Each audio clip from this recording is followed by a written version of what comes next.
Hey there, curious minds! Today we're diving into a tale so shocking it's hard to believe it actually happened. Imagine a time when the Netherlands, a country often associated with tulips, windmills and a laid-back vibe, was in absolute chaos. Yes, the serene and picturesque Netherlands we know today was once a hotbed of turmoil and unrest. The year was 1672, and it was so tumultuous that the Dutch even have a name for it, Rampjaar or disaster year. So what went down? Well, it was a year marked by invasions, betrayals, and a level of civil unrest that would change the course of Dutch history forever.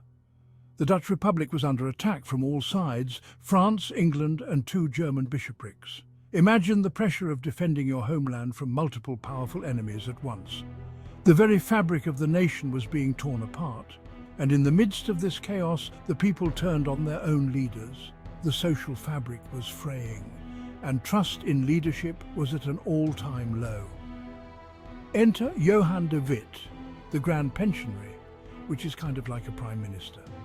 De Witt was a man of intellect and strategy, a guiding light for the Republic during its most challenging times.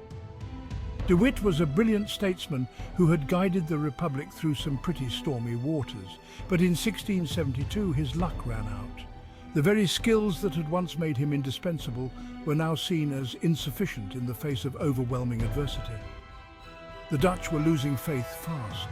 The once revered leader was now viewed with suspicion and doubt.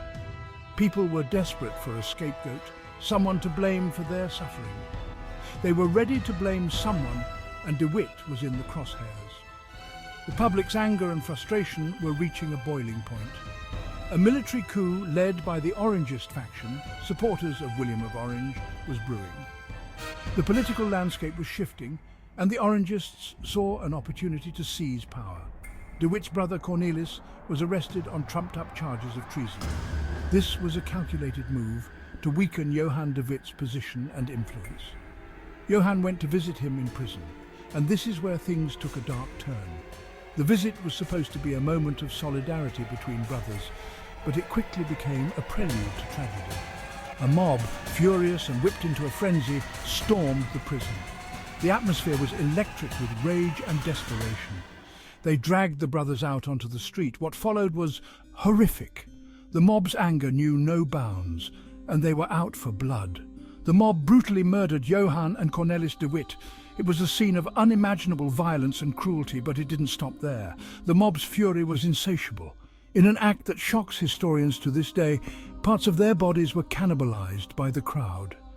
This gruesome act was a manifestation of the extreme desperation and madness that had gripped the people.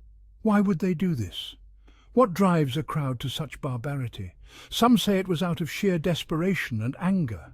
The people were starving, scared, and looking for any way to reclaim a sense of control.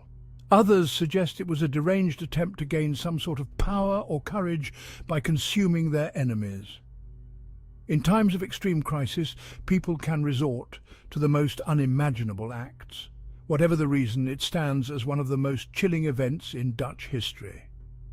But there's a twist. This dark chapter also marked a significant turning point. This gruesome act marked the rise of William of Orange, who would later become King William III of England. His ascent to power was a direct result of the chaos and violence that had engulfed the Netherlands. The very chaos that led to this horrifying event also paved the way for a new era in Dutch and European politics. The power dynamics shifted, and the repercussions were felt far and wide. So, next time you hear about the Netherlands, remember, it's not all windmills and tulips. Beneath the surface of this peaceful nation lies a history filled with dramatic and dark events. Sometimes history is as dark as it is fascinating. The past is filled with stories that challenge our understanding of human nature and society. Thanks for watching, Curious Minds. We hope this journey into the past has been as enlightening for you as it was for us. If you liked this deep dive into history's darker side, hit that like button and subscribe for more. We have plenty more intriguing tales to share with you. Until next time, stay curious, keep exploring, keep questioning, and never stop learning.